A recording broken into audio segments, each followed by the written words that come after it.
quit your racket. We got to spike this birdie out of here for the Streakers Island Podcast. It is I, Jacob Moore, the self-proclaimed sports analyst, and I am joined by two just hashtag gems here on the island. We have Mr. Moore for your money. Woo! And Mr. Lane Dashing Dashco, the man that puts dashing in the dictionary. That's right. We have a jam-packed show for you lovely legends today. We're going to talk about Thursday night football in the NFL. Back. Was it a good way to kick off the season? We'll dive into that. CFL previews. Blue Jays struggle. Chad or Nick?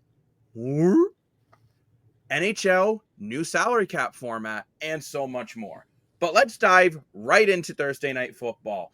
And besides of the rain delay in the middle, I think this was a pretty good game to kick off the season. Would you boys agree? I agree, but the rain delay's a little ridiculous. Like, I get for trying to keep everyone safe with the thunder and whatever, but it's lightning. As soon as there's lightning, it's a health and safety issue. Yeah, but really? Yeah, really.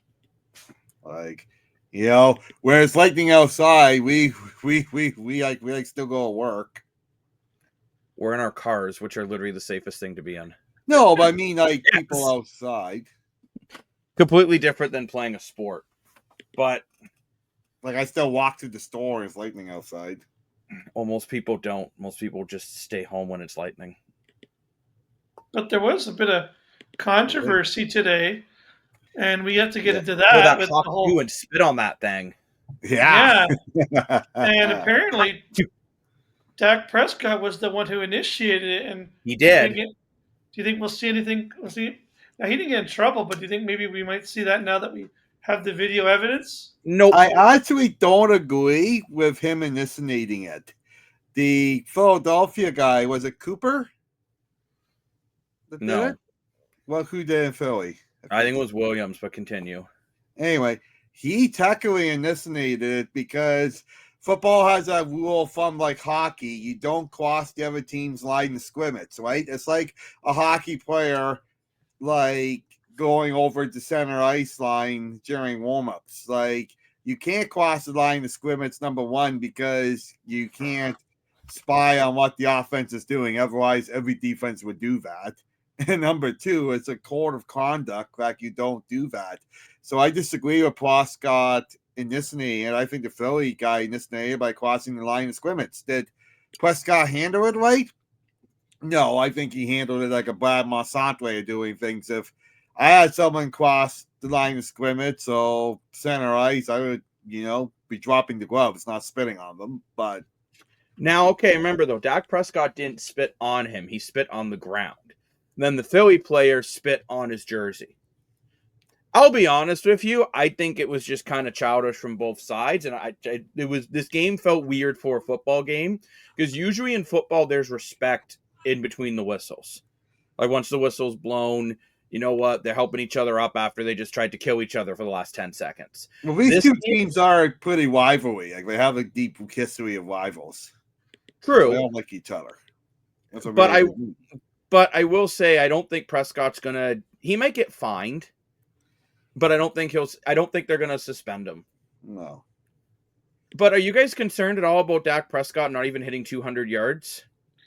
Yeah, I don't know what happened. It looked like no touchdown passes. Like, I don't know. And I got to say this too. I thought the final 3 minutes of Dallas, I don't know if it was Prescott trying to force it downfield or bad play calling, but like, what are you doing? You have all this time in the world. And then you're just trying to get all these chunk plays. Like, okay, I get Lamb dropped one that he really should have had. He dropped a couple there. Well, one of them was an overthrown ball by Prescott. The other one, he just slipped in the turf. But there was a legitimate drop. Yeah, but would you have to consider a rookie coach being the fault of any of this? No, I have a fault of it is I don't think Dak Prescott is built for the big moment. I really don't. Yeah. And I think we saw it this game because at the end of the day, like you might say, Jalen Hurst didn't do a heck of a lot either. 19 of 23, 152. But Jalen Hurst also had 60 on the ground and 2 touchdowns on the ground. Plus Barkley had 60 on the ground and a touchdown. Pretty incredible. Like, the way Philadelphia is not built to beat you in the air. They'll do it when they need to, but they want to just run the ball and chew the clock. Because that's what the NFL is, right? The NFL is about strategy and chewing clock versus what we've been watching lately in the Canadian football is all about air it deep until someone loses. That's been the difference. But I just don't understand the play calling from Dallas whatsoever on that final drive. To me, it just seemed like they wanted to get the whole thing back in one play. It's like, look, you had about 3 minutes left. And I know that's not as much time in the NFL as is in the CFL, but I think you could all agree with me. 3 minutes left plus a 2-minute warning and all three of your timeouts. I was going to say, I don't think timeouts. You had a lot of time. So there was they literally could have methodically went down the field. Sure. Why not run the ball a few times? Honestly, I actually would have loved to see some run the ball considering Philly was in prevent defense. What? That's what I'm saying, right? Run the ball a little bit, then you can mix in some play action. All of a sudden, you're keeping that defense on its toes. Like, to be honest, the second half I thought was a complete snore fest. We had 3 points in the entire second half, and it's not like it was from great defensive plays either. Like, yeah, it was a couple of nice tackles for loss, but I mean, overall, I thought that second half was a complete snore. Yeah. It was bad after the rain delay. It was bad before the rain delay. There was a field goal. That was it. Yeah, I agree with you, Dan. The offenses couldn't really get going after that, but overall, I think the NFL, this is a decent way to kick off the season, but at the end of the day, I don't think the fans are very happy with seeing 3 points scored in the second half. It's just gas no ass. Oh, we're calling for it.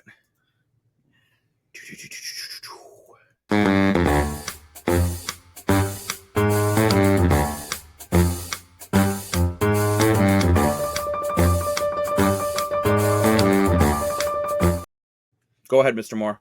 3 points in the last second half of the opening season game for the whole NFL. Deep rivalry with the Cowboys and the Eagles. Is this a snores fest?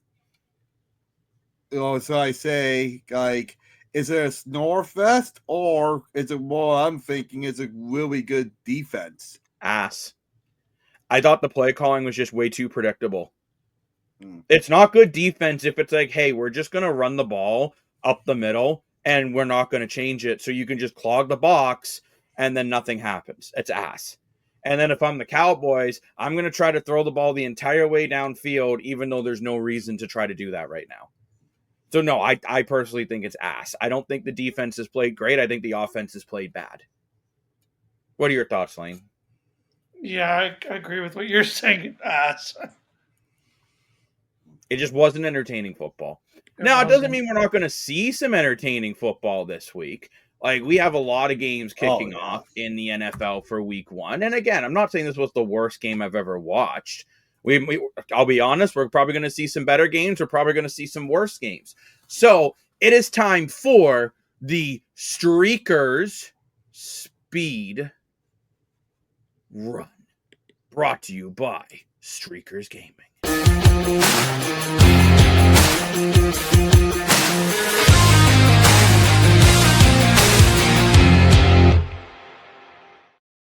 Welcome to this new version of Streaker Speedrun. Here's what we're going to do. We have lots of games in the NFL. And I say lots, I mean lots. Why am I talking so fast? You may be wondering. Dan, do you wonder why? Dan, do you wonder? Dan. Well, I have something to do with speed. Speed is key. We're going to go through all these games, speed run them, put in your picks. Woo. Chargers versus Chiefs. I'm taking the Chiefs. Lane? Chiefs. Dan? Chargers. Chargers. Dolphins versus Colts. Sunday at 1 o'clock. Who are you taking? Dolphins. Dolphins from Lane. More? Colts. I'm going Dolphins because I have a functioning brain. Now let's go to the functioning brain on Sunday again at 1 o'clock. Steelers versus Jets. Aaron Rodgers' debut, and it is going to not be good. The Jets are going to take down Aaron Rodgers, and it will be hysterical. Mr. Moore. I'm taking Steelers all the way. The Steelers are going to have a really good year with a franchise quarterback getting all ready for his Hall of Fame career. And he's going to have some redemption against his former team. Mr. Lane, Steelers or Jets? Oh. This is a I'm speed gonna go run. Don't think, Steelers. just say it. Steelers. I am sticking with the Aaron Rodgers hate train. Now let's go to NFL Snorefest. Panthers versus Jaguars. Neither team really has a quarterback. Who cares? Jaguars. I'm going to take the Panthers because why not? You know what? Funny enough, I was thinking Panthers too. I don't know why. I just first got the guy in my head at speed. So there's an easy point for Lane in the Streakers app. Now let's get to the Cardinals versus the Saints. I'm taking Cardinals. Kyler Murray's going to get it done. Same Cardinals. Cardinals. Now let's go on to Giants versus Commanders. Jaden Daniels is going to rip this Giants team apart. Commanders by a landslide. I agree with that. Commanders. Sure. Buccaneers versus Falcons. I'm taking the Bucks. Baker Mayfield. Big game coming up on Sunday. Bucks. Yeah, Baker Mayfield all the way. Bengals, Browns. The Joe Burrow revenge tour. He might not have defense, but he can score. Who's taking this one, Dan? Who are the teams? Browns, Bengals. Browns and Bengals. Okay. I'm going to say team with Joe Burrow on it. Is that the Bengals? That is the Bengals. Lane. Joe Burrow, baby. We're going to go 3 for 3, so we either all win or we all lose as a family, like we're Vin Diesel. Back to the Snorefest. Raiders versus Patriots. Neither team has a quarterback. Neither team really has a defense. So I am a little curious to see what May does in the Patriots. That's what I was going to say. I'm going to say Patriots because the Patriots started getting going at the end of last year. The Raiders got, what, 2 wins over last year? Like, what are you thinking, Lane? I got the Raiders, to be honest. I'm taking the Patriots because why not? 49ers versus Seahawks. The Geno Smith era is done. The Sam Darnold era is here. Boy, that'll be a good game. I'm taking the 49ers. I think big paraphernalia Brock Purdy, that I can't say his full nickname, is going to get the job done. Mr. Irrelevant. Same. Mr. Morfor. I really like the 49ers, but I also really like the Seahawks. I think we might have, well, again, same with the Steelers, have a lot of momentum with a new quarterback. So I'm taking the Seahawks for this one. By the way, that is my sleeper game of the week. I think that game's actually going to be pretty good. Titans, Broncos. Broncos country. Let's ride. I'm taking the Broncos again, too? The Titans. Oh. We are the Titans, the mighty, mighty Titans. Lane, who are we taking? Definitely not the Titans. Yeah. Ann, are you sticking with the non-Titans train? Broncos this wide. Broncos country, baby. Bo Nix, man. He's really Here's good, another man. exciting game here. Lions versus Packers. Ooh, I'm taking the Lions. I'm going to go Packers. I just got Micah Parsons, so let's go Packers. And my boy Jordan Love. Let's go. Yeah. Dan, I'm going to go with the Lions. But I get Lane's point. I would almost went Green Bay, too, for those reasons. This would be my game of the week if there isn't another game that I'm a little more excited for. But let's go Texans versus Rams. Ooh. I am taking the Rams. Same.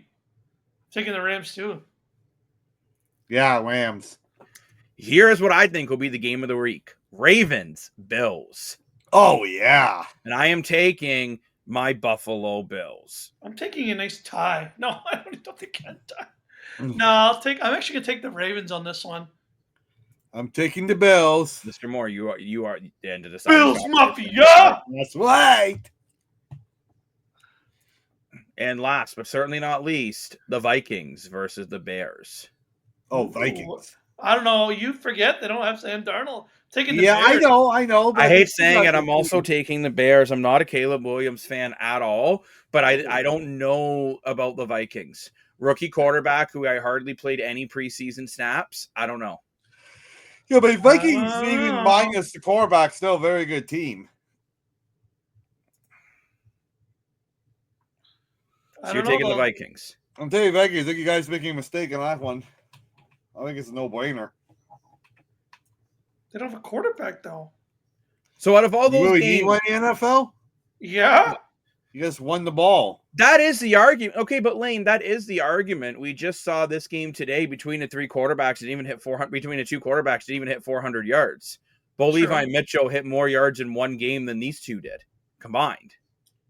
Yeah, we still got to throw the ball. Yeah, but I mean, I don't. Truthfully, I'm going to say I don't know. I don't say you don't need a really good quarterback to win a Super Bowl. Mm-hmm. But to be a decent team, look at the Jets. They haven't had great quarterbacks. I mean, not the Jets. Sorry, the Steelers. They've had mediocre quarterbacks. I still think it's mediocre. Mediocre quarterbacks, and they've been able to be a playoff club every year with mediocre quarterbacks. And I'm not talking Vikings like Ben still got their good defense and their good lines. And they can run the ball. They win the ball. So that's why I'm saying Vikings. Like, it's still a good team. But Lane, there was something you wanted to address before we get into the actual CFL games. And our good buddy Luke Wilson was back on the radio today. Yeah, definitely think we should play this clip here. So Luke Wilson today was on Overdrive today, and he was describing his sort of experience covering the CFL. And this is from TSN Overdrive today. We can't play the video, but I would like to just play the audio here. Let me know when I've got it ready, Jacob. Yeah, you go ahead and play it. Okay. And in both places, Kenny Lawler was picked. Great route. Yeah. But, like, to me, that would be the equivalent of, if Connor McDavid is on the ice in a tie game with 30 seconds to go, and we have our third defensive pairing. Oh, sorry, I got to restart it. I'm sorry. How has your experience been? It's been really tough. It's been really tough. Why? What's going on? I'll tell you, Noodles, what gets strange with the CFL for me is that there's people in the CFL that want to be promoted, but they really want cheerleaders. And I don't think I'm a cheerleader. So I'll go back to the last game. Everybody wants to talk about, hey, Arbuckle, who's playing awesome for the Argos right now, and Chad Kelly. And it's a great topic of conversation. But what gets strange for me is if this were any other pro sport, the big topic would have been how on earth Kenny Lawler got to, when the Argos are up 5, Kenny Lawler goes to the slot, is in motion, and there's no safety help over the top. We hit Kenny Lawler for a massive play, and then we hit him in the end zone. And both plays, Kenny Lawler was sick. Great routes. Yeah. But, like, to me, that would be the equivalent of, if Connor McDavid is on the ice in a tie game with 30 seconds to go, and we have our third defensive pairing out there. Yeah, but we're not allowed to missed assignment. Correct. If we were to talk about that coaching decision or that defensive structure, I would be tarred and feathered because it'd be no, you wouldn't. Let's just pause it there for a minute because there's more. Okay. I need to address There's more. I got to address this right off the hop, and we'll get back into the rest. Number one, the broadcast ripped that defensive structure apart. They said, missed assignment, missed in motion. What people were miffed about Luke Wilson was criticizing the league. It's not that he's criticizing a coaching decision.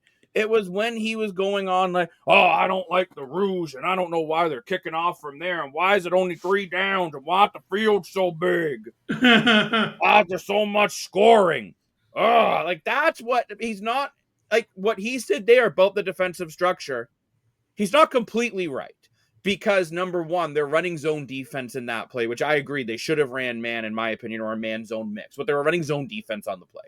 Number two, you're telling me when you're saying a third pairing defense group, that would be if the Argos pulled out all their top defenders and put in all their backup defenders. That's not what they did. They just made a bad play call.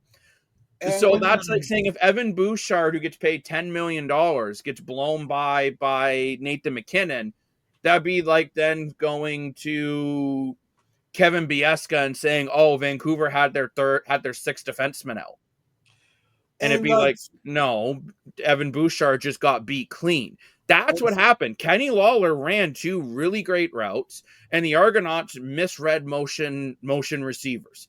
Whereas a lot of time where you do see your 6th defenseman out in the NHL in the last 30 seconds versus Connor McDavid. You go back to the Maple Leafs in that playoff one, who was out there for the last 30 seconds of every game defending the league? It was Jake McCabe Simone Benoit most of the time, so Chris Tanev.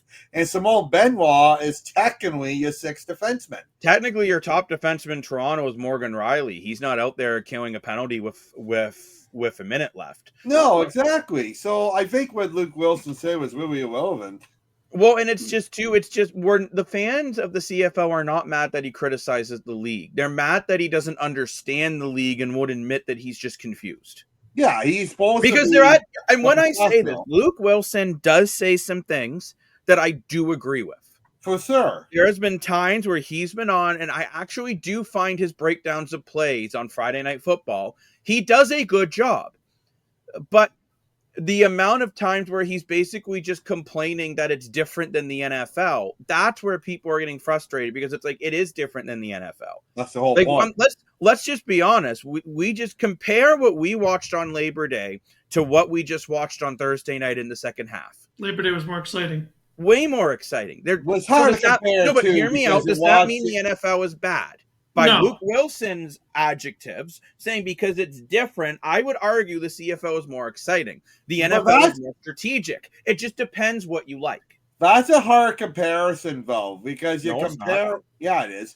Because you're comparing game one in the NFL versus the hype of mid in the season in CFL. It's like It's got a point. comparing game one in the NHL calendar to game 41 in the NHL calendar. You're going to get a much more exciting game in game 41 than game one.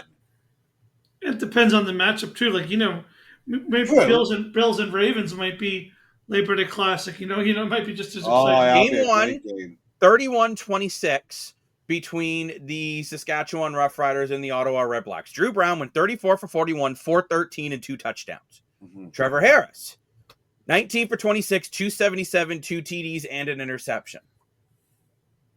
This game came right down to the final seconds. Game one. So you want to compare game ones? Let's compare game ones.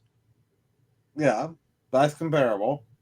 So by comparable, I remember this game still, and this game was way more exciting. Mm-hmm. Saskatchewan scored 17 in the second quarter alone. Yeah. Saskatchewan scored more in a quarter than we saw in the entire second half. Yeah. So if I want that from Luke Wilson, he gets criticized too when he criticizes the NFL for certain things. He doesn't whine about it. I don't get his obsession of trying to be the CFL bad boy that nobody wants. And there's Yeah, more of this, it too. doesn't make sense. But you're saying there's more lane we got to hear. Oh, this goes on. It's like a 3-minute rant about the CFL. The coaches, you can't go after the players. And I'm not trying to go after them, just being like, how does that happen? How does that happen? Yeah. But on the flip side, it's like, hey, man, this is a great combo. Let's talk about this. It's like, yeah, it's good for the league. And I can't be muzzled. You can't have it both ways. Fair enough. And now all of a sudden everyone wants to paint me as the bad guy. And I'm like, it's ridiculous. I think we should cover the league like it's professional. If you want to be a pro league, are you guys easy on the Leafs? No, I wouldn't say we are. You're fair on them. I think we're fair. You're fair on them. I think If we're If they're very great, fair. we pump their You know what, tires, though? and if they stink the joint out, we have Which to is talk not how about the it. CFL is covered. I'm just telling you right now, and that's why it's been a struggle for me. Partsy, and it drives me insane because the guys who get hurt are the players, specifically the Canadian guys, who have come up to me numerous times thanking me on the sideline. Hey, I appreciate what you're trying to do for the league.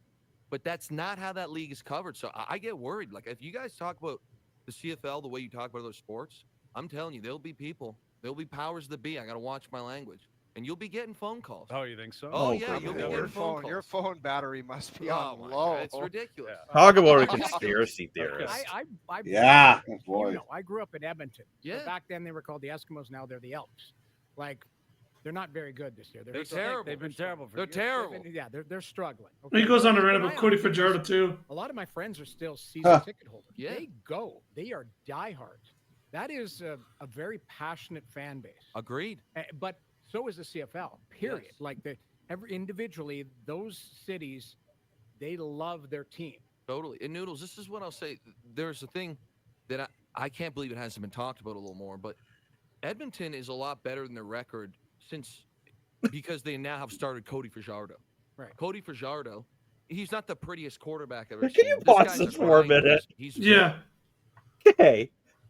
1 minute he's going on about how he gets complained about criticizing the league.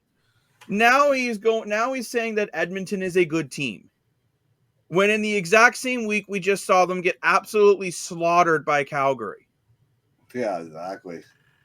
That's what I'm saying. He nitpicks things that don't make any sense. If he wants to nitpick Edmonton, saying, look, they went out there on Labor Day weekend and laid a complete egg. That's fair. That's fair.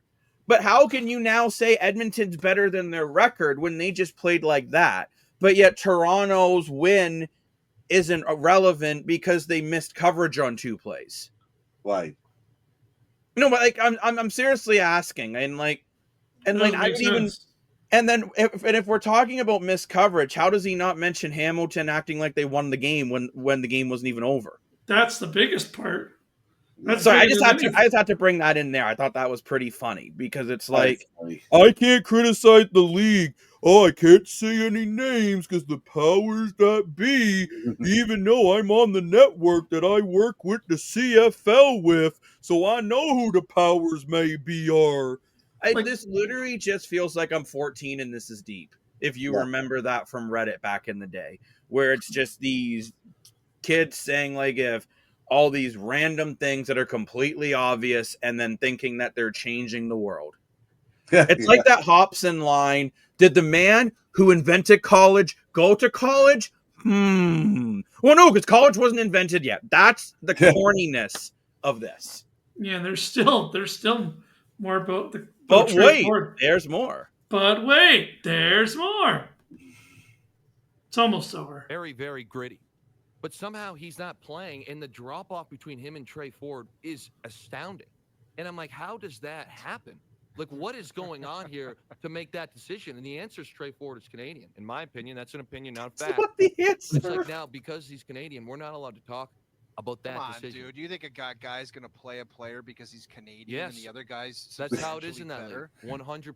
No, it's not. Why else would Trey Ford have been started? I don't know. Dude, I don't know. I don't have the answers, but I do have the answer. Yeah, it's pretty obvious. You're not going out there. Oh, dog, I use the term, this is very Pee-wee-ish, and then hordes of people are like, this guy is the worst for the CFL ever. And I'm like, no, I'm just being honest. All right. How is you? The CFL is not Pee-wee. I do. Oh, sorry, Dan. Welcome back. The CFL is not Pee-wee. I do want to quickly say that right off the hop. This is a professional league that gets over 500,000 people watching every single game. Number one. Number two, Trey Ford was not starting because he was Canadian. Yes, there is a ratio in the CFL, so maybe, again, he should read a book so we can understand the ratio. And yeah, I will admit, having a Canadian starting quarterback does help your ratio. I am not denying that whatsoever. But the reason why Trey Ford had started was in the last 3 years, Trey Ford had the best record out of any Edmonton quarterback. Out of Trevor Harris, by the way, who was terrible in Edmonton. Out of McLeod Bethel-Thompson. Out of Jared Dagey. Out of... There's another quarterback in there that I'm forgetting. But Trey Ford was the only one that was able to get wins. If you remember, last year, Edmonton was terrible. Can we all agree that Edmonton was terrible last year? They were awful. Yeah, they got, 7 wins last year? Out of those 7, 4 of them were from Trey Ford. Yeah, like he saved their season. Trey Ford gave them a slim chance to make the playoffs last year. That's like saying Nathan Rourke is starting because he's Canadian. Wait a minute. Josh Allen is American playing in the NFL. He is playing because he is American. Like, Lane, do you agree with me? This is just ridiculous. Yeah, I don't know what he's going on. Yeah. As soon as I saw, I was like, I got to bring this up to the boys because it just sounds crazy. Saying, we can't talk about Trey Ford. Trey Ford he deserved to start the year. Now, you could be critical and say he was left in too long, and I would maybe agree with that point. Then Cody Fajardo could have come in a bit sooner to save the team. Fair enough, because they started out bad, but say that he didn't deserve it is just crazy. You know what? Chicago is stupid because they played Connor Bedard on their top line because he had a slump last year. Austin Matthews should be sent to the Marlies because he scored less goals. Yeah, but Chicago doesn't have... That's the same logic. Chicago doesn't have anyone else. Trey Ford, as a starter going into this over the last 3-4 seasons, had the best record in Edmonton by a long shot. I know, because there's no one else to play there. And I understand they had, but it was like last year. Well, then, if by his theory, why did McLeod Bethel Thompson start the first 9 games for Edmonton? I don't know, because He's was American, playing well, it's a but he kept Canadian losing. league. I don't know why he's even on the CFL panel if he doesn't like the CFL. Then just leave. Yeah. Pretty sure you can just ask to not be on it. Now, mind you, the CFL commissioner has spoken about this, and he actually has no problem with what Luke Wilson's doing. Well, I wonder if he has a problem with this because it just happened today.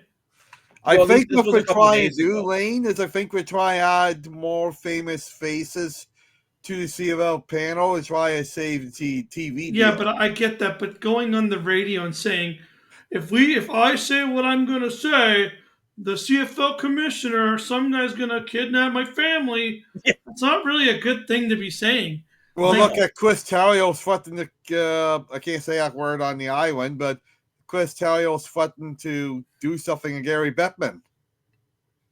During I don't know. lockout. It's just not a good look for the CFL, and the fact he's going on the radio and saying "Well, we can't. I have to be Mr. Positive all the time, and I can't." But the weird thing is, I watch a lot of CFL. I watch other podcasts. I watch other broadcasters and TSN themselves. TSN has publicly the people on air have publicly criticized when there's a bad game. Mm-hmm. To me, it's just, especially I want to bring back a little bit, and then we'll move on, his comments about the Labor Day game and against Toronto and Hamilton. I'm sorry, but that game's a classic. We had an absolute thriller that literally came down to the final second. Yeah. And I know you're going to say it's an unfair comparison, and I'm going to say I don't care. We saw an NFL game with a 4-point difference done with 1:40 left. Yeah. It's If boring. anyone wants, I think the NFL is more the league you can't criticize. Because if I say that about the NFL, they're like, oh, it's just because you have your CFL blinders on. Or people say, I've been told you're crazy. Do you think that CFL quarterbacks could play in the NFL and succeed? But then I'll watch Dak Prescott can't even put up 200 yards and can't hit a check down. Yeah, crazy. Like, that final drive, they literally would have been better for a guy like Trevor Harrison there. Yeah. At least he would know, hey, with 3 minutes left, I don't need to bomb at 40 yards for no reason. Exactly. But if I say that about the NFL, people will say to me, oh, you have your CFL blinders on. Yeah, I'm not going to go on and whine about it for the next 16 years. I'm just going to continue to say what's on my mind. And we've seen, Milk's ego is a great example. He calls out the league when it is necessary. I have heard him on his podcast and on the TSN broadcast. Taylor Cornelius. Sorry, that was the other Edmonton quarterback who couldn't seem to get any wins. I'm sorry. Oh, yes. I remember him. He was tall dude. He's like, what, 6'7", some crazy thing. But I just thought it was crazy. What do you say today? I don't know. Like, I get he's bringing, maybe you could argue he's bringing viewership to the CFL just because of his controversy. I just don't know if it's the publicity. But then again, they say any publicity is good publicity. So that's what I was just going to say. I just don't think this is helping. Look, we're talking about it right now, right? But I don't think this is helping TSN keep their deal. No. And Amazon is knocking on the door. That's true. Knocking away Lane is knocking his mic. Because you have Amazon knocking on the door who sees that, hey, this is something that gets over 500,000 people watching a game. The Labor Day weekend averaged just under 800,000 people watching those games. Standing room only for the last 1,000. And I mean, but over the TV, it was averaging just under 800,000. Mm-hmm. Like, if you actually take that, and that's just to your Canadian numbers, and that's just cable, that's not streaming, and that's not on CBS. Wow. It'd be interesting to actually take the if you had the numbers to take the percentage numbers of people who have TSN in Canada versus people who have these same networks in the States, and actually see if the percentage is that much of a difference. Sure, it's more viewers, although in the States they don't even put out their TV numbers publicly the way they do in Canada. But I think it's time we move. But I think it's time we move on to the Toronto Blue Jays. And Dan, I know you love talking Blue Jays. I do, yeah. I want to say quickly, we'll talk a little bit about their last game. And I think if Shane Bieber kind of saved the day, as Mm-hmm. much as he struggled in the second inning, he was lights out after that, and I am very happy to see that.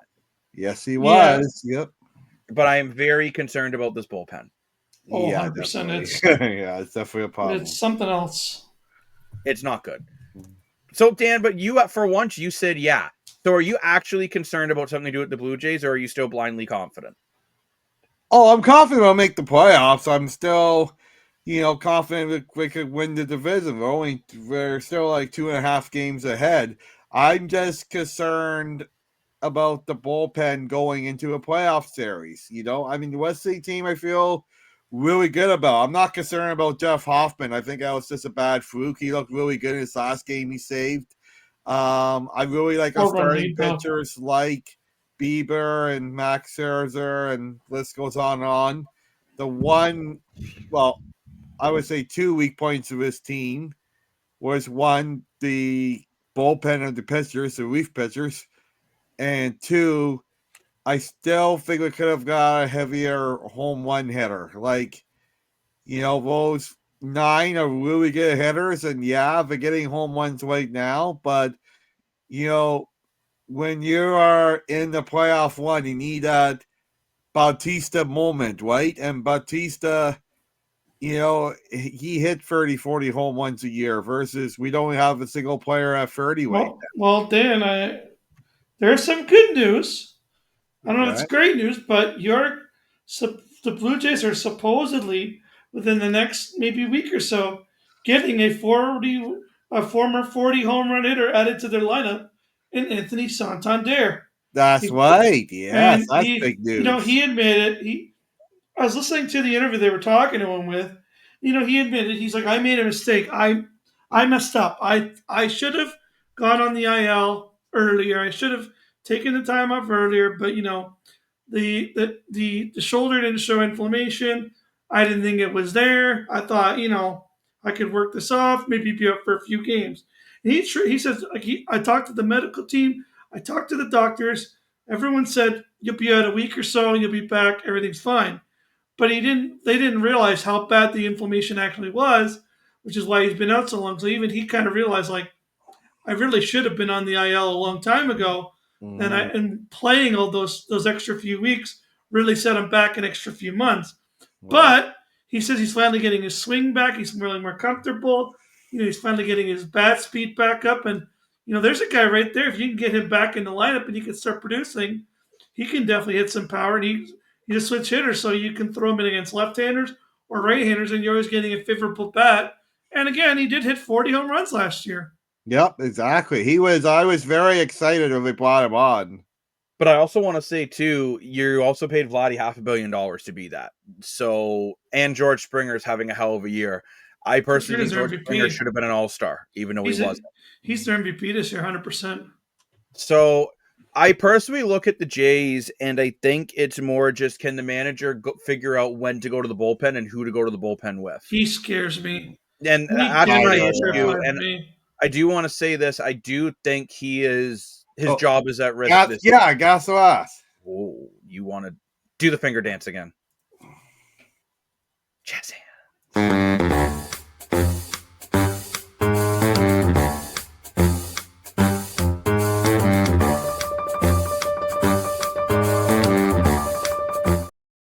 It's piano, not jazz. If the Jays do not win for division or the wild card series, John Snyder's done as the manager of the Blue Jays. I think it's gas. Oh, gas, 1,000%. Me too, 100. Because I think the GM did his job on trade deadline, right? He brought in Ty France, which I'll be honest, I didn't think it was that great of a move at the time. But now we're into a deep playoff run.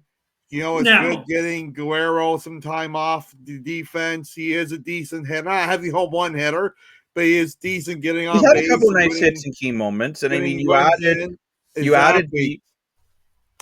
Bieber to the starting rotation. As much as some of the relief pitchers haven't worked out as well as you were hoping, you did bring in some relief pitchers who were playing well previously. Yeah, I give him credit that the GM tried something, maybe it didn't work out, but at least he did something.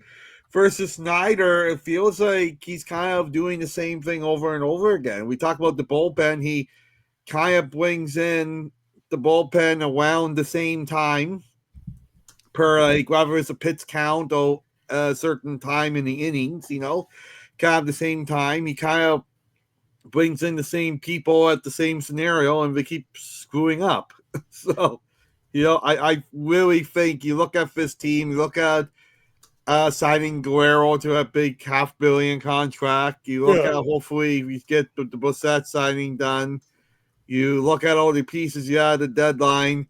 You look at the pieces even in the offseason with Max Scherzer, for example. Great gamble really paid off. Lane just said with Santander, if he comes in as a heavy home run hitter in right before the playoff starts, that's a huge offseason addition. You look at over things like you look at all the great young players this GM has drafted, like Komet and Barzo, and how they grew up to be good players this year. So I don't really think there's anything else the GM could have done. So I think at this point, you can't fire the GM, you gotta fire the manager. Now I'm waiting to see, like, will he make some necessary decisions? Like, I personally think Max Scherzer should be moved to the bullpen.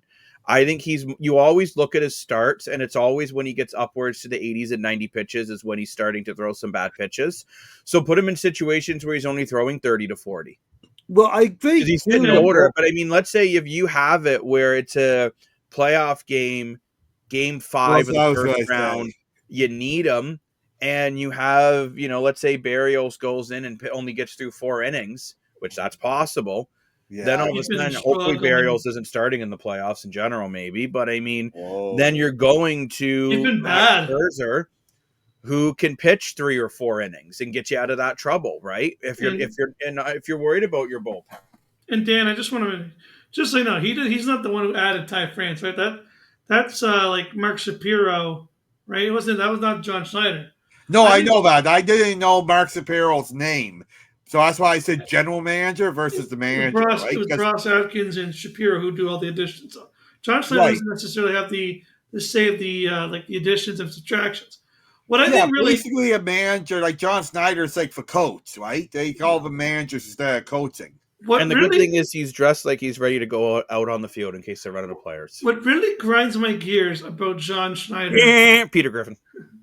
But what really grinds my gears about him is just some of these decisions are just like, bro, a 7-year-old wouldn't make this decision. We're talking like I'm gonna go back again on how mad I was when Yariel Rodriguez, they're up by 4 runs, I think 3 or 4 runs, and Yariel Rodriguez has already thrown 2 innings, going into the 9th inning. I know he gave up 2 hits, but the guy had 4 strikeouts, and the hits that he gave up, he quickly got a double play and got out of it. It wasn't like he was in any danger. He was cruising. He had 4 strikeouts. Why not just throw your whole bullpen sucked at the time? Why wouldn't you just roll him out until he gives up another bad hit, then put a Nance in, then figure it out? No, he's got to put in Nance, who hasn't closed it 4.5 years. Then he puts in Little, who can't even throw a baseball. And then he does it the following game. Bieber, he lets Bieber play, thank God. He had some sort of trust system. He was actually going to pull Bieber in the 2nd inning, but Bieber's like, chill, like I got this. I saw that, yeah. He was actually going to pull him, and Bieber said, like, chill, bro, I got this, trust me. Actually figured it out, and then he still goes and puts in Little. Like, what's this guy's obsession with Stuart? Like, is Stuart Little like his favorite movie or something? Where it's like, oh, his name's Little. Little. I gotta put him in because his name's Little, and we are Little. I don't know what this obsession with the Little is. Maybe it's because he should be a Little League manager. Maybe there's just certain decisions with like last year. Like I don't know if you guys remember, but like I know they wouldn't have won the game anyways. But I don't know how. If you guys, I would have literally broke my computer if I was on the island last year when he took out Barrios in the 7th inning of that game when it was 0-0 in Game 3 of the wild card. Like, and I know they weren't going to win it anyways because they literally had no hits. But the point is, you took out Barrios when it was like a 0-0 game and he was cruising, and then you gave up like 4 runs immediately. Like this guy just makes like the most like I don't know what he's doing sometimes. Well, hopefully he can figure out what he's doing when they play the Yankees coming up. Because, I mean, the series. Let's be honest. Like, this is the biggest series of going on. Yep. And you know what else is extremely big? The amazing Streakers app. Get your mind out of the gutter lane.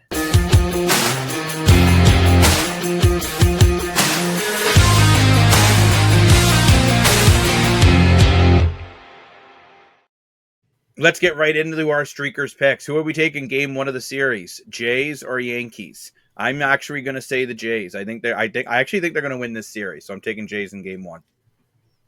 I'm taking the Jays as well. Lane? Oh, I need to see the probable pitches. You got to give me like, if I'm going to put streaker points on the line. Lay it on the line. Who we got pitching tomorrow? That's a good. My line. You're pitching. Okay, then I'm definitely taking the Yankees. We got Scherzer versus Gill. I'm taking Softball the Jays. pitches. Max Scherzer. Jay's got this. Now let's get into our Streakers props. And these props are created by Mr. Moore for your money. That's right. Will Springer hit a home run, Lane? Springer? Yeah, I think he will. And by the way, it's Gosman pitching tomorrow, but I still think they're going to win. Yeah. Mr. Moore for. Yes, sir. Will the Yankees turn a double play? Yeah, I thought it's an interesting prop because the Yankees are not the best Their defense. infield's terrible. Right?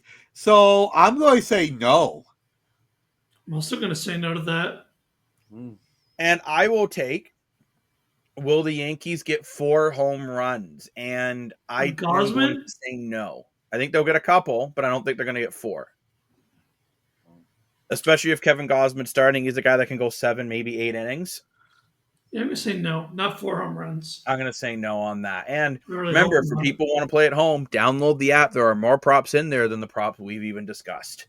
So remember, all the J stuff are in there right now, so you can jump on the app right now if you like. But I will say, I would have, if you would have told me the Jays would have got 6 home runs in a row, I would have said you were on some sort of substance. I still can't believe that. 6 home runs in a row, man. Gotta love that catnip.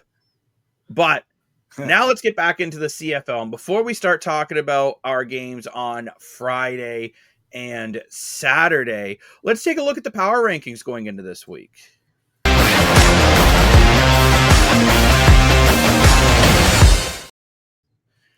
And when we take a look at the power rankings going into this week, we have Calgary 1, Saskatchewan 2, Winnipeg 3, Toronto 4, BC 5, Hamilton 6, Edmonton 7, Ottawa 8, Montreal 9th. Notice Edmonton took the biggest drop I have ever done on the power rankings on the island, going from 3rd to 7th. That is a big drop, but they deserved it. They played terrible. They did. So now let's get into these actual games. And the first game of this is the BC Lions versus the Ottawa Red Blacks. And I'm curious what you guys think, but I think if Ottawa loses this game, they're done. Oh, yeah. I agree, especially after the amazing win the Argos got in Labor Day. Go Argos, you know. But now Ottawa, well, I guess Ottawa and Edmonton are the only teams with 3 wins, right? And Ottawa's Edmonton has 4. In the okay, so the only team in the league. My bad, the only team in the East. The only team in the league that only has 3 wins. I mean, if they don't win this one, they're going to fall behind. And also, too, right, the BC Lions are one of the teams they are chasing. Yeah, and Nathan Rourke, of course, they had the bye week because after coming up that, where the Argos just decided to put touchdowns aplenty on them, they've had a week to kind of rest, and I feel like now they got to get that defense going. But was that defense, not to be mean, they had troubles handling Nick Arbuckle, and Nathan Rourke's also a quarterback that loves to drop back and throw the deep bombs. Right. So this could be a tough one. So, like all CFL games, this will be in the Streakers app. Who are we taking in this one? We taking the Ottawa Red Blacks or are we taking the BC Lions? I'm taking the BC Lions. I Mr. think they're bouncing back. BC Lions or Ottawa, right? Yep. I'm going to take Ottawa. I don't think Ottawa is going to completely give up on their season quite yet, even though we're saying it's done. I also am taking Ottawa. I think Dustin Crum, who is starting this game for the injured Drew Brown, is going to find a way to get a big win. And another player who is coming back into the lineup is Devontae Dedmon. Devontae Dedmon can flip the field. Lane, no more you freaking out at Pemberton when he drops a punt. So we'll see here, right? I think Devontae Dedmon could be a real difference maker, and I wouldn't be shocked if they try to involve him in the offense. But now let's get into these custom props. And Mr. More for your money. Yep. You made these props, Jacob. Yes, I did. Yes, I did. That's the beautiful thing with streakers. Anyone can make any props on their own channel, right? So if you want to mix CFL and baseball together on the channel with props, you can do that. It's a pretty amazing tool. Ottawa defense, at least 3 sacks. I'm going to say yes, because Nathan York likes to move around the pocket. He kind of panics when his line falls apart, so I'm going to say yes.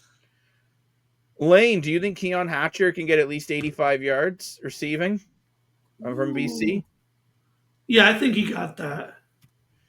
And I am taking Dustin Crum for no more than 1 interception. He's been playing pretty much perfect football in his last few starts. So I think Dustin Crum will do a very good job. But I want to ask you guys about Nathan Rourke, and I want us to all answer this prop. Nathan Rourke, do you think he's going to get 2 passing TDs? No. No from Mr. Moore. I'm going to say yes. I think he'll find, because this Ottawa defense struggles against the pass game. They run a lot of zone. Nathan Rourke's very good against zone. So I'm going to say yes. What do you think, Lane? I think, yeah. But you know what? There's one still thing we need to play. Yes or less. 49 points. For which game? For this one we're talking about. BC Ottawa. Wakey, eggs and bakey, Dan. No, I don't remember doing. Late. I don't remember doing yes or less for the last game we did. We don't do it for baseball. No, I know. But Dan, this is the first CFL game. Move on. Yes or less. Wake up. I am awake. I'm just saying I don't remember talking about the game before that. This is the first game, Dan. No, we talked about another CFL game. No, we didn't. Move on. Yes or less. How many points? 49. I'm going to say less. I think this might be a defensive battle.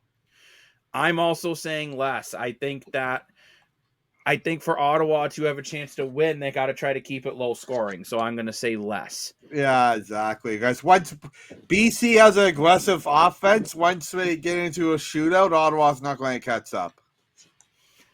I do agree with you on that one. And Mr. Dashko, who has turned into John Cena. What do you think? I said more. You're saying more. So it's going to be a high-scoring game. Now let's go on. That's the Friday night game. And then we come to a super duper Saturday, which we have 3 games on Saturday. Whoa. And let's start off with the first one, the Hamilton Tiger Cats versus the Montreal Alouettes. This is a absolutely critical game for both teams. Oh, boy. Well, okay, sorry, go ahead. No, Dan. Go ahead. After you, me. Okay. Can't believe I'm saying this. I'm going to take Hamilton. Whoa. He's taking Hamilton. I'm taking Hamilton. I think Hamilton losing against the Argos with 18 seconds left was a real wake-up call for them. And I think that play will either make or break for season. I think it'll make it. I think they'll be like, okay, you know what? We can't get cocky with any league because no league is safe, and we're going to play a full 60 minutes. Oh, it could go the other way. They could be like, oh, we can't even beat the Argos in Labor Day. This season's over. So I think this game is extremely important for Hamilton versus Montreal. They keep diving below and lower and lower without winning, and they don't even have a quarterback, and they don't even know who their quarterback is. So I was going to say, yeah, there's still... Montreal loses this game, I don't think it's that big of a deal because they still have a decent gap between Toronto versus... No, they don't. It's a 2-point gap right now. Oh wow, okay. And Toronto and Montreal play each other. Now, I had my head as a 4-point gap, but I Not still anymore. think I still think Hamilton's going to win the game. I can't believe I'm saying that. Yeah, the only good thing for He's so allergic to it that yeah, He's the so only literally. good allergic thing to for Tyler. Montreal. Okay, they are not getting back Davis Alexander, but they are getting back Tyson Philpott, James Letcher Jr., Austin Mack, Mark Turn up the Mac. Antoine, Sean Thomas Erlington, Robert Kennedy, Mustafa Johnson, Are we starting and Cameron Tyler Dukes? Sneed. I haven't seen anything on who they are starting. they're starting Captain Morgan, are they? I think they are. Oh. I'm just checking on to see if there's anything new. I would start Cameron Dukes at this point. I'm big, I was a big fan of his when he was in Argo. He went 3-2 in his rookie season. I actually like Cameron Dukes, and I think he'll be better than Morgan at this point. Well, and you also have Shea Patterson too. Yeah, I don't know if Montreal has announced a starter. like if you're not going to use them, why go out and get them? I guess because they need a backup quarterback, right, on the bench. But I don't know. Pretty much, yeah. I'm just double checking this to see if it's been announced. I haven't seen anything. It's like John C. You can't see him either. Like John Cena. Last thing I've seen is just them talking about when James Morgan would start against Winnipeg. So there's nothing out there yet on who is starting, which I think that means they're starting James Morgan again. So I'm definitely taking Hamilton. Wow. Yes. I think Bo Levi Mitchell is going to have a big game here, even with Montreal. Receivers can't do anything if a quarterback can't pass it to him. So I'm taking Hamilton. Lane, who are you taking? Play the game. I'm not going to scream and yell. Just play the game and you'll win. Stop with this cockiness. Stop with this. Yeah. Oh, it's in my veins. Okay, we'll get that checked. Go to the doctor. There should be blood in your veins, not ice in your veins. That's really concerning. But play that. All I'm going to say is the same thing I said when I screamed in my camera. Play the game and you'll win. They should win this easily. As a reminder, we will be doing a live pregame Super Saturday and a postgame Super Saturday. Unfortunately, both Mr. Dashko and I are working on Friday night, so we will not be able to do any pre or postgame shows. But Saturday, we will be live just for you. Saturday will be a very good game because we'll do a pregame and I'm guessing a postgame at the end of the third game too, right? So absolutely, super long Canadian football day. And then we'll get ready for the first Sunday of the NFL season. That'll be exciting too. But now let's get into some of these props in this one. Lane, I'm going to give you your arch nemesis, Tim White, for a touchdown. No. Do you think he needs security like Mitch Marner? Yeah, probably. Remember, Toronto's a scary city. That's why William Nylander takes the bus by himself. Mr. Moore, for your money, can Montreal create at least 2 turnovers? I'm going to say yes. I think I'm going to say yes. I hope Bo Levi's been good with not creating turnovers, but I think it could be a fumble from from Bell. I think Bell is having a week. Tim White. I think they're kind of having a weak season. And I think Montreal, their quarterback situation is insane. Montreal is a very good defense. I could see Sean Lemon. I could see Sean Lemon doing something interesting. I could see. I think Oakland's going to have a really big game. Oakland was an Argo for a long time, so he knows the hatred to Hamilton, right? So I think Oakland's going to create a turnover. Mr. Lane or Mr. Me. I already asked Lane. I am taking Montreal will not be able to create at least 300 yards of offense. Wow. I honestly don't see it happening with this team. Wow. But now let's get into yes or less, and the magic number is 52 points. Less. Mr. Dan? I'm going to say less. I think Hamilton could blow this out, so I think it could be like 41-10 kind of thing. 41-10 would actually be pretty close to 52. I know. That's why I said it. I'm going to say yes. I think Hamilton's going to score a lot of points. I think Montreal will put up some points in garbage time, and we're going to get to 52. Wow, okay. But now let's move on to the second game of our triple header, and it's the Banjo Bowl. Breaking news about the Banjo Bowl. Are you ready for this? Yeah, let's go. Dalton Schoen is out. Oh no! Played one game, re-injured himself, and Oh. unfortunately will not play. Ouch. That's sad. Very sad. And Stearns is still injured. You're not getting a lot back. The only available guy is Ethan Bell on the injury list. Okay. And McInnes from one of your linebackers, but he's not even one of your starting linebackers. And you got a lot of players questionable. Now, Pokey Wilson should be back, 1,000-yard guy. That's a big addition. Be interesting to see, can he jump in the lineup the way Mackay Polk did for Toronto? I think He was able to jump in for the Argonauts offense and make a big difference. But Yeah. I'm going to say this here. Let's get into our streakers picks, and I'm saying Saskatchewan will win this one again. Yeah, I agree. I'm gonna go off the map here. I know Saskatchewan is the obvious choice, Always but pick Winnipeg. It's not. I off the map. honestly Always think if do it. Winnipeg loses this game, their year's done. And No. I do. I really do. I don't see them coming back after this loss to Saskatchewan.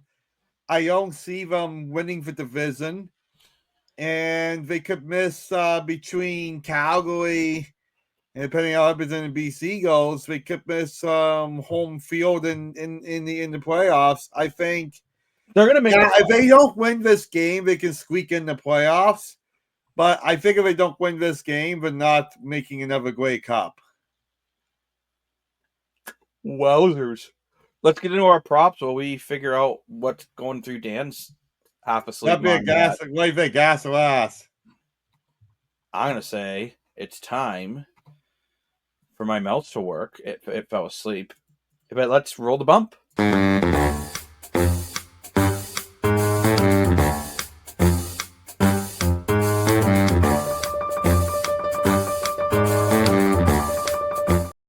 I apologize. I was thinking out loud before I said gas or ass. So that went to the question is, I think gas or ass. If Winnipeg does not beat Saskatchewan this game, the Banjo Bowl, which is arguably as big as Labor Day, Winnipeg's chance of getting back into the Grey Cup is done. I think ass. I'm saying ass. Any team that makes the playoffs has a chance of making it to the Grey Cup. What do you say, And I Lane? do feel between the crossover and the West, I think Winnipeg will make the playoffs. He's not saying plus, he's saying getting to the Grey Cup. Yeah, and what I'm saying is if you make the playoffs, you can make the Grey Cup. It's a tougher road, but Winnipeg's done it all on the road before. So I'm going to say ass. I'm honestly going to say gas because any team has a chance. I just don't think this team has it. They don't have they're decent team. They're better than what we've been saying, but they still don't have it. They're missing something. I don't know what that something is, but they don't have that it factor this year. Pokey Wilson's got something. Well, Maybe. let's get into the props here. Mr. Lane, will Malik Carney, who is currently in the top 3 in sacks this year in the CFL, do you think he's going to record a sack on Caleros? Oh, yeah. Yeah, here we go. Dan, do you think Zach Caleros can throw at least one passing TD? Oh, yeah. And I am taking Brady Oliveira will not hit 100 rushing yards. Wow. Saskatchewan's really going to load up the box and try to force them to beat them through the air again. Now, let's get into one last prop that all of us can answer in another speed round. Trevor Harris, 280, yes or no? Yes. Yes. No. 55 points, times for yes or less. I'm going to say yes. I'm saying yes. 55. Lane saying less? No. Wow, okay. For Quad Lane. This seems like a lot. You're I know a the lot. CFL, there's a lot, but last game was 34-30. Sure. Could see it being more of a defensive game, so I'm going to say less. Last game of the triple header Saturday is the Calgary Stampeders versus the Edmonton Elks, and I think it's going to be another stinker. I think this is a must win for Edmonton. You have to win this or your season's over, and if your season's over, then I'm going to say it. I may be considering putting Trey Ford back under center to see what he can do. Yeah. Not that I think it's Cody Fajardo's fault that the season's over. I think maybe your season wouldn't be over if you started him in the first place, but you got to make up your mind between Ford and Fajardo for next year. Yeah, exactly. Who are you taking in this one, Dan? I know I said Edmonton last week. I was crazy. So I think Edmonton's going to lose this game, unfortunately, and I'm going to take Calgary. I'm also taking Calgary. This team's almost unbeatable. I don't think he's going to like us too much because I'm also taking Calgary. Yeah. We're going to put a Sorry, Key, good friend of the program. But now let's get into our props. Vernon Adams Jr. lane 275. He's not been hitting anywhere near that, but these games have been getting out of hand early, so they haven't been passing the ball much. I'm going to say no. I think he's going to keep running I think Dave Mills is going to have another heavy run package, so I'm going to say no. Mr. Morfor. Yes, Do you sir. think the Elks can score 20 points before the fourth quarter starts? I'm going to say no. And I will take Alford's been quiet since he's came back from injury. I think he's going to get at least a touchdown.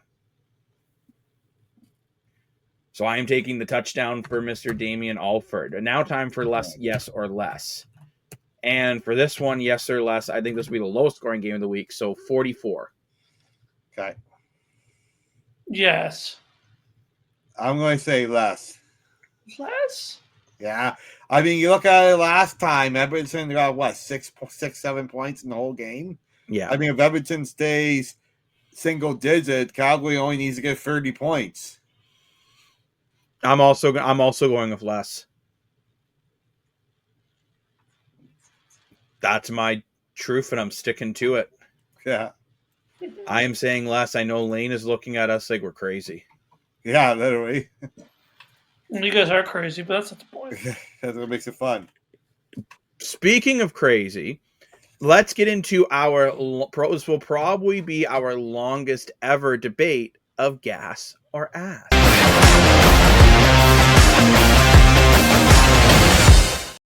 Power rankings, boom, because I hit the wrong button.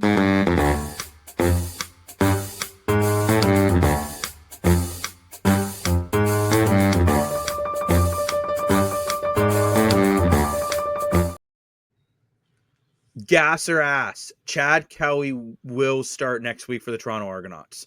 Chad Kelly posted on his Instagram. Now, before we get into our answer, time to go through the lore. So Chad Kelly posts on Instagram like he likes to do. He likes to stir that pot like the Wicked Witch of the West, except he has much nicer hair.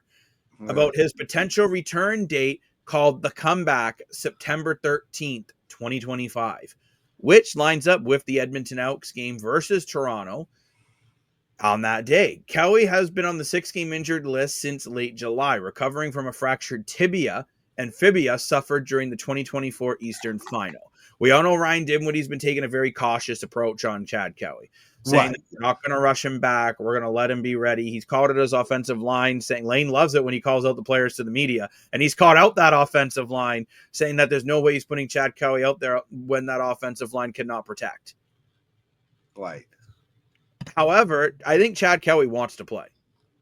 Yeah, So, yeah, it totally does. That's Personally, bad decision. I am saying ass because I think Ryan Dinwiddie is smart. And I think right now this is Nick Arbuckle's team. If you Totally. So here's what I'll say. I don't know what the answer is. I feel like the answer is gas, but I feel like for the year that you're having, this is a really big mistake.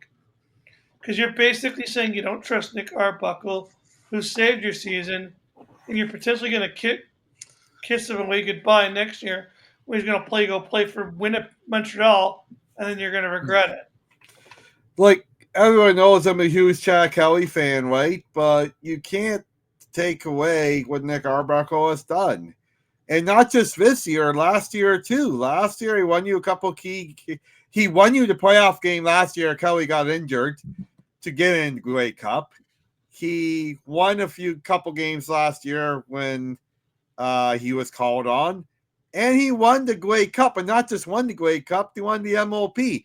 So in less than 12 months, he won you the Eastern Conference Finals. He won you the Grey Cup. He won you the MLP.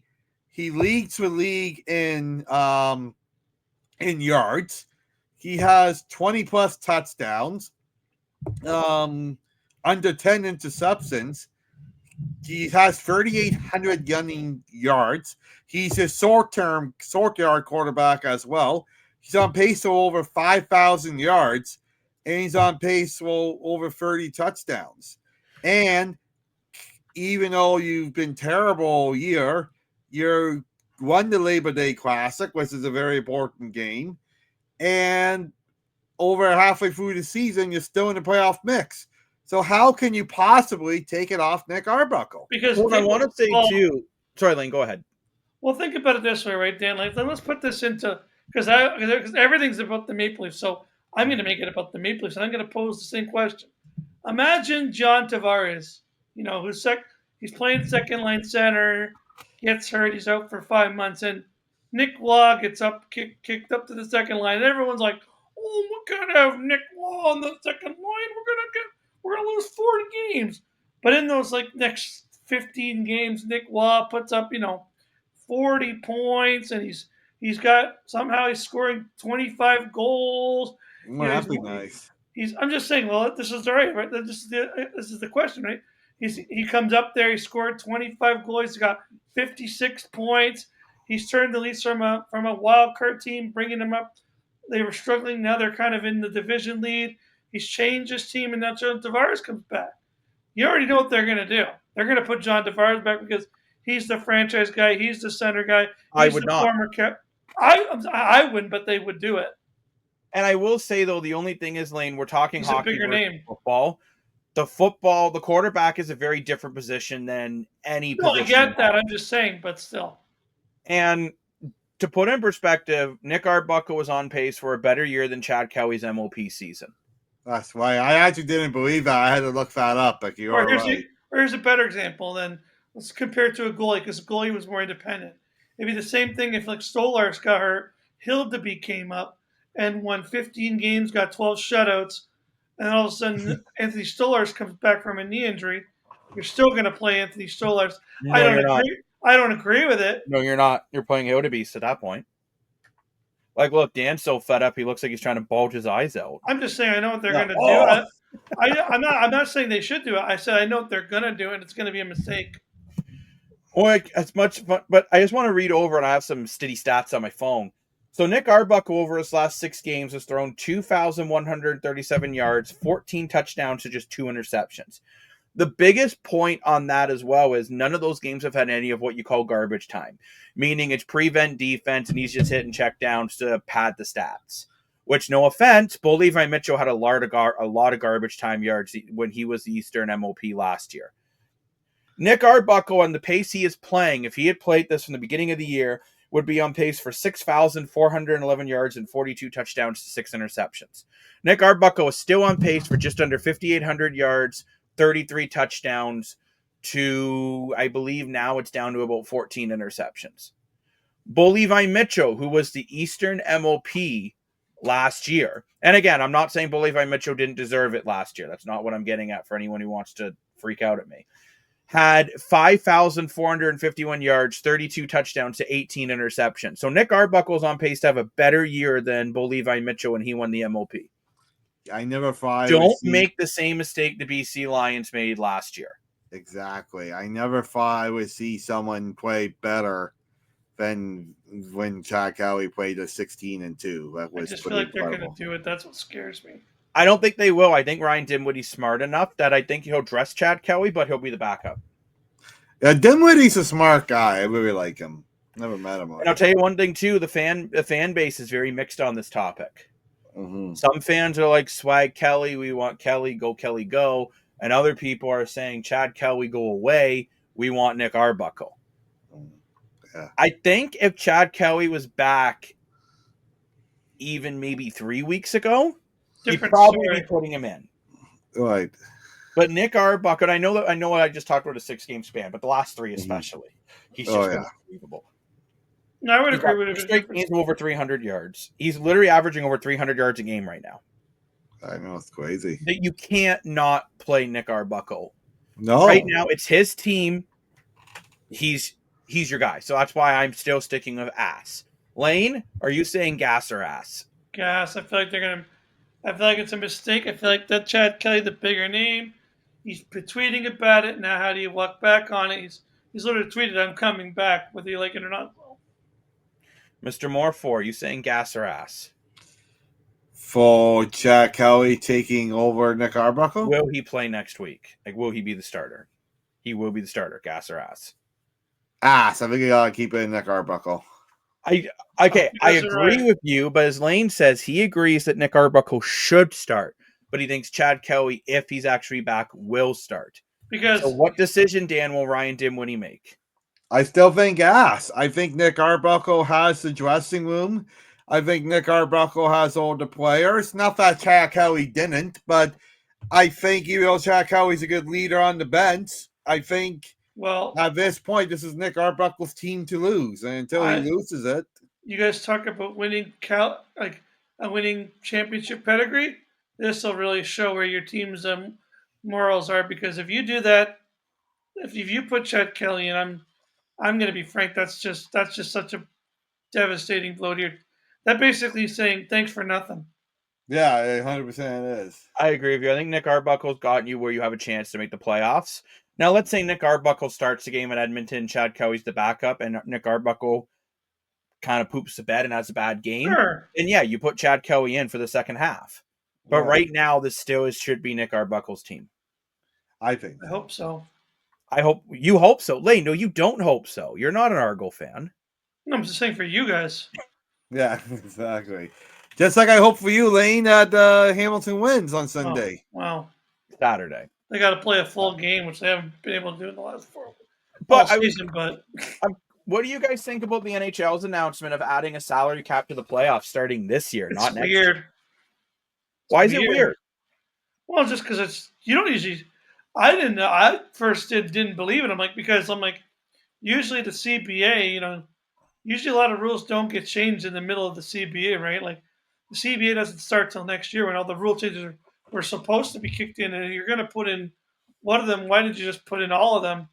Why did you just say, okay, we're going to take the last two preseasons, make them regular season games? I just think it's weird that, you're going to only put in one rule, but you're going to leave the rest of the rules for next year. But I understand why you're putting in this rule because it is such a topic of, players saying, oh, they're cheating and, oh, they're benching Evander Kane for 10 games, even for 30 games, even though he's running around the bay and stuff like that. So I understand why they put it in. I just think it's weird that the owners agreed to it because it's like you got to get all the GMs to agree to it and all the players. And I would feel like one of the GMs, especially like Florida, Edmonton, Toronto, would be like, we're not agreeing to this. Well, you know what it is, Lane? I think they're realizing the fans are so fed up that they had to make a change. There were fans talking about boycotting the playoffs because they're like, it is so fixed to teams that just have disposable income. So now, in theory, you fix that by putting in a playoff salary cap. I think this was done for the playoffs because it was something that just absolutely had to be done. Yeah, you can't keep having it where Vegas and Florida and Tampa will just say a star player is injured and then is magically fine game one of the playoffs.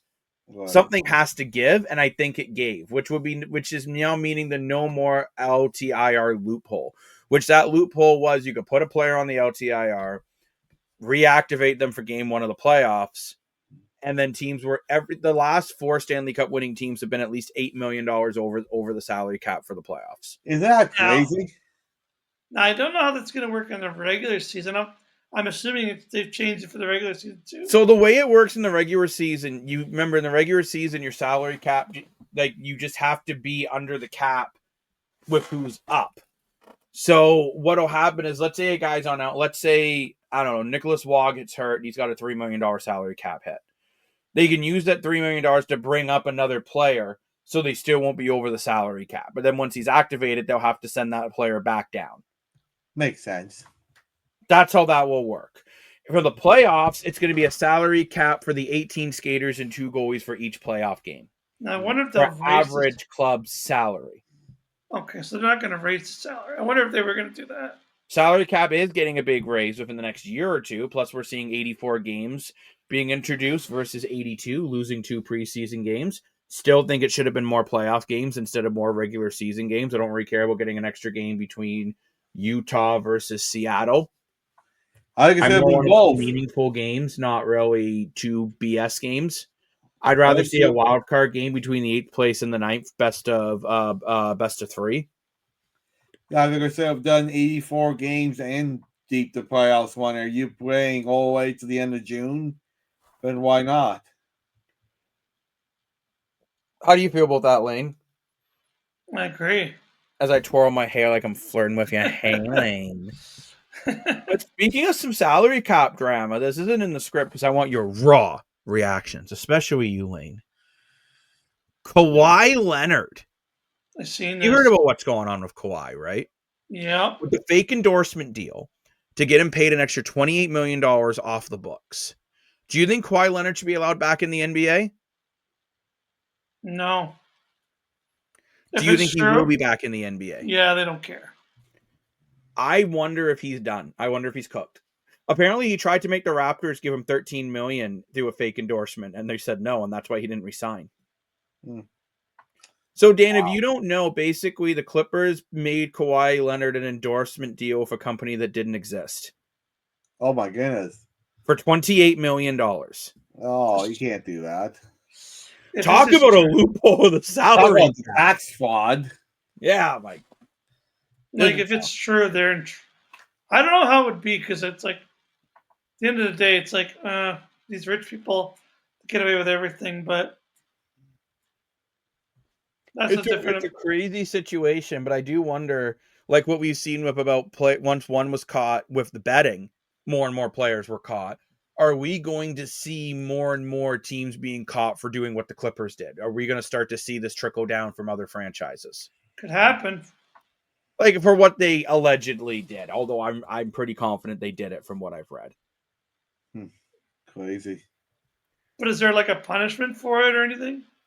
The punishment is dead. No, I'm kidding. The punishment is we don't know yet. I'm assuming they're going to lose multiple draft picks, the Clippers. And I think Kawhi Leonard's going to be suspended at least 41 games. Wow. And I think he's probably going to have to give back money. So he should. I think the NBA should do it where $28 million comes off his next salary and goes to some sort of charity. That won't happen. It'll be like a $10K fine. I know that's what it'll be, which is ridiculous. That's like saying, Lane, I'm gonna fine you a nickel because you look too sexy. Yeah, I know. It's against the law to look this good. Too sexy for my shirt. But do we see the NBA? Do you think they're going to investigate this further to see if other teams are doing the same thing? No. Do you think other teams might try it? Yeah, sure. Why not? Like if you think about it, let's say you know what, you also own the taco truck down on 5th Street, and now all of a sudden you're like, look, I'm paying Austin Matthews $10 million a year, and then I'm going to give him a $5 million a year endorsement deal. And he's got to show up to the taco truck once a year. Yeah. Like, seriously. Then technically, too, he technically is a legitimate spokesperson. This could get really tricky. Yeah, it could be. Yep. I'm very curious to see how this plays out. And, of course, we will keep you locked in on that. But it is time we wrap up the show. Mr. Moore, for your money. You did not put one in the rundown, but I'm calling you out on the spot. You're half asleep. But, boy. Do you have a mindset? Yeah, that's waiting to hear all the main details, but we were talking earlier about the CFL Fight Cancer guys are going to continue for fundraising in Winnipeg at the Grey Cup, and we're going to have them on the show again some point. We're thinking some point next week. So, never good interview about about going over how the walk went and future plans to raise even more money to get closer to their $100,000 goal. And just huge shout out as they raised over $5,000 online with that Labor Day weekend, and they raised over $1,200 in that bucket. So huge shout out to them. Absolutely. And of course, if you are interested in downloading or showing your support, head over to CFOfansfightcancer.com and follow the download link. But thank you very much for watching the Streakers Island podcast. If you're looking for more Streakers Island content, make sure to follow us on all the social medias. Oh, And remember, we go live very often, so let's hear from me. Make sure you're ready for the Streakers Island podcast live edition this weekend. We have CFO games going on. We have MLB games going on. Lane's probably going to get mad at Mitch Marner for some reason. So make sure you tune into the Streakers Island podcast live every week.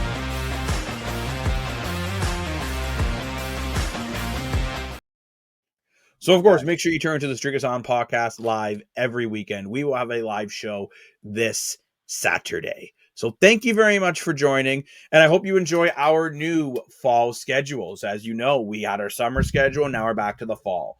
Mondays and Thursdays. That way we can give you the best coverage coming out of the weekend, line you up for Monday Night Football. Then we come back on Thursday, get ready for the CFL week, recap Thursday Night Football, and, of course, talk about Sunday football in the NFL. So thank you very much. Friday? Yeah, Friday. Sorry, Monday and Friday. We record it Thursday. We get all the days mixed up on the island because we wait till the games are over on the West Coast. So we start one day and finish another day. So fun times. But thank you very much for watching. Thank you. And we will be right back when we are back on Saturday. So thank you very much for watching. I'm the self-proclaimed sports analyst, joined by Mr. Lane Dashko, and, of course, Mr. Moore for your money. Woo! We'll see you guys on Saturday. Bye. Bye, Racket Arm.